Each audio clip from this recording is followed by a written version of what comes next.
Good morning, I am Mr. Ish. You are looking here at a rational function integral.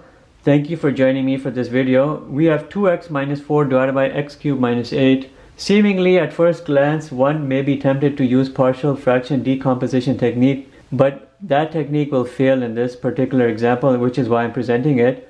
You will come to a point, a transition point, where you will have to somehow convert your entire simplified integral into this form, x squared plus a squared, and then you could have two routes. You know, this is the a squared plus x squared form. You can use the tan squared plus 1 is equal to secant square route and do trigonometric substitution integration, which in my opinion would be the longer, harder route. It would still lead to the right answer, or you can recognize the arctan antiderivative, which can come from here.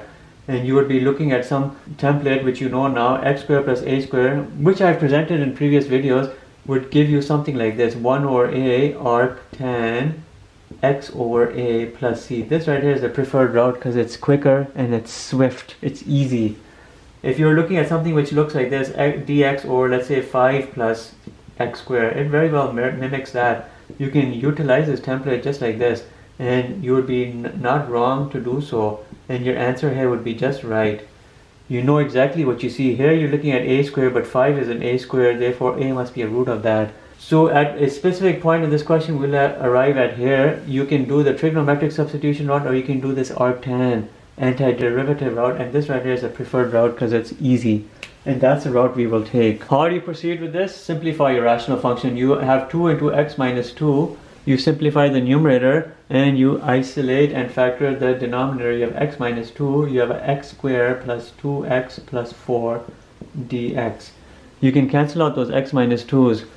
When you cancel out those x minus 2's right here and here, you have 2 over x squared plus 2x plus 4 dx. But my goal, this x squared plus 2x plus 4, my goal is to convert this into an a squared plus x squared form, which I can do by completing the square technique. I can do x squared plus 2x and then plus 4, and I can complete the square. I'll have a x plus 1 whole square plus 4 equals 1, right? Equals 1. Bring the 1 on the other side, you have x plus 1 whole square plus 3 is equal to 0. Here's your x square, here's your a square, and we have exactly what we want in that format. We can very well bring this right in here, and we can rewrite our integral, and it would be this. We would have 2 dx over x plus 1 whole square plus 3, and now we have everything we want in a good way. But the only problem here is this denominator is still a little tricky. You can do a substitution, u is equal to x plus 1.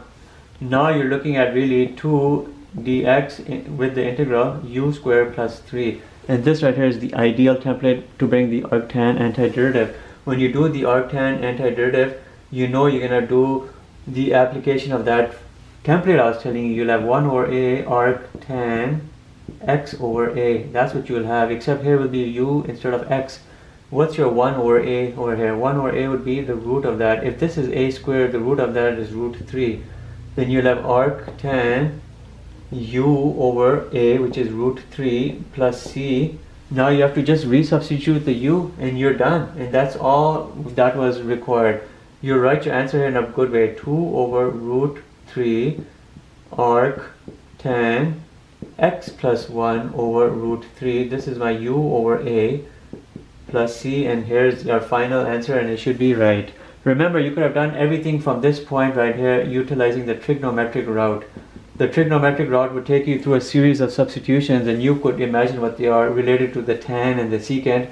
You would probably start it off like this: a is equal to root 3, u is equal to root 3 tan theta, and then du is equal to root 3 secant squared theta d theta, and then you'd continue from here all the way to the very end. At the end, you'd have to do a substitution for your theta antiderivative.